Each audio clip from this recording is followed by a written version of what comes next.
Второй падеж хамарыштрарның падежи.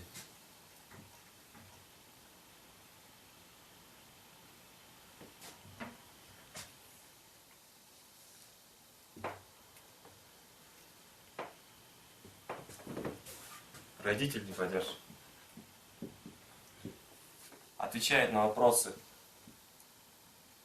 камның,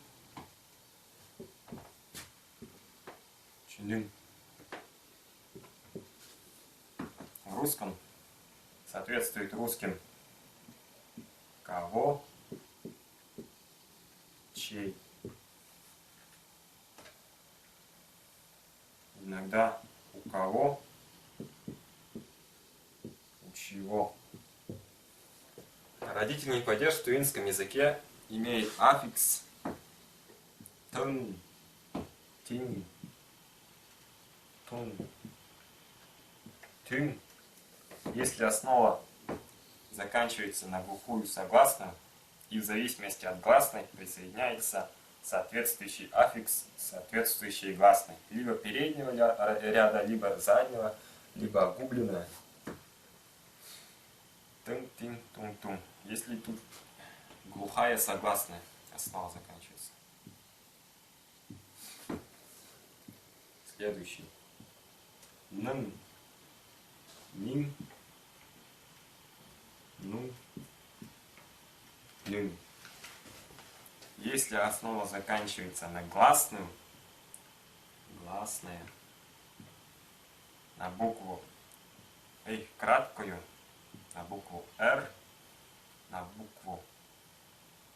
щелевую переднюю букву Г звонкую и на сонорные. Сонорные, кроме Л. Кроме Л. То есть ан. Следующий аффикс. Дын, дин, дун, дын. Если основа заканчивается на букву Л. Ладно. По одному примеру. Балықтың, рыбы. Номның, книги. Малдың, скота. Всегда после слова, стоящего в родительном падеже, следует слово, которое имеет аффикс принадлежности третьего лица. Например, хорайның кудумчузу.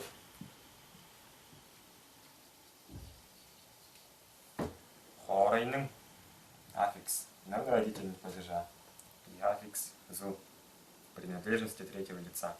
Кудумчу — это улица, хорай — город.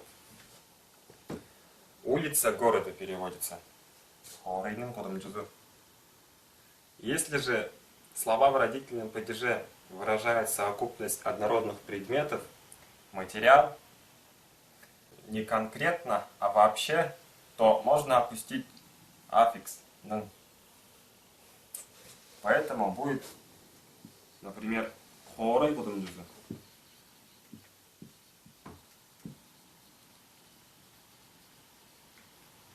Здесь вот встает именительный неопределенный падеж, который играет роль родительного падежа. В чем разница? Хорайның кудумчузу — это улица какого-то конкретного города. Хорайның. Поэтому имеется суффикс «ның». А если имеется в виду улица города вообще какого-либо, непонятно какого города, а вообще города, то можно опустить «ның». Будет хорай кудумчузу. Не конкретно, а вообще. В этом случае следует переводить как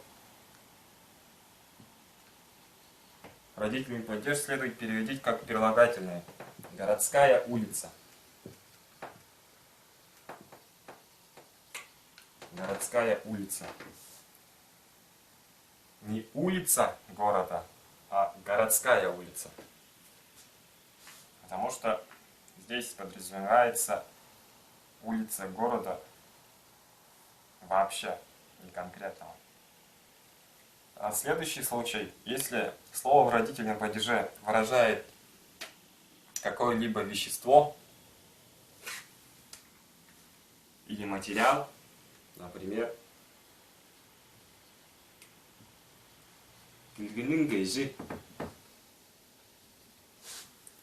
в этом случае переводится как шкура лисы.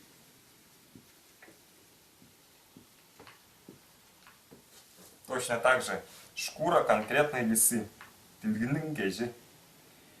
А если имеется в виду вообще,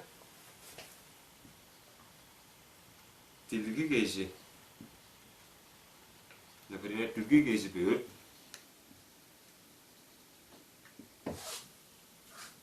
то здесь переводится как прилагательное.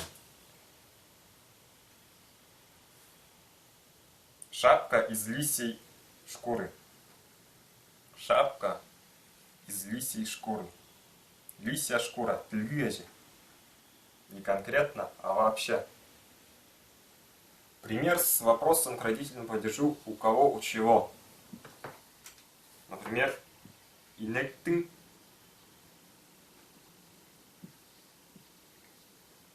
Инектын позазвар. Переводится как у коровы есть теленок. У коровы есть теленок. Аффикс родительного падежа тын. Вопрос: у кого есть теленок? У коровы есть теленок.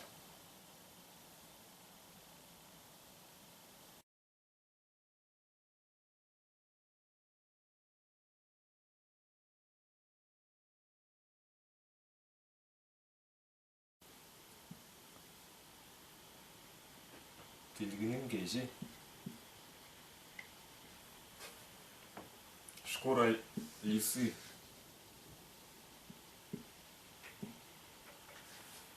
В тувинском языке вот это сочетание называется этиопским изофетом. Это как бы двойное согласование с управлением. На русский язык переводится словосочетанием, связанным с помощью управления. Шкура в именительном падеже, лисы в родительном. Шкура кого? Лисы. А в тувинском языке два слова управляют друг другом. Тильгинын чья?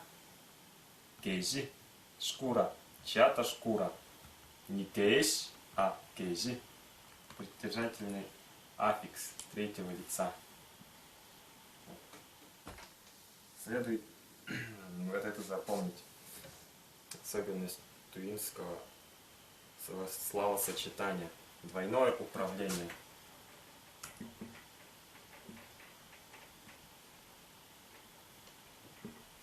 Тильгинын кейжи.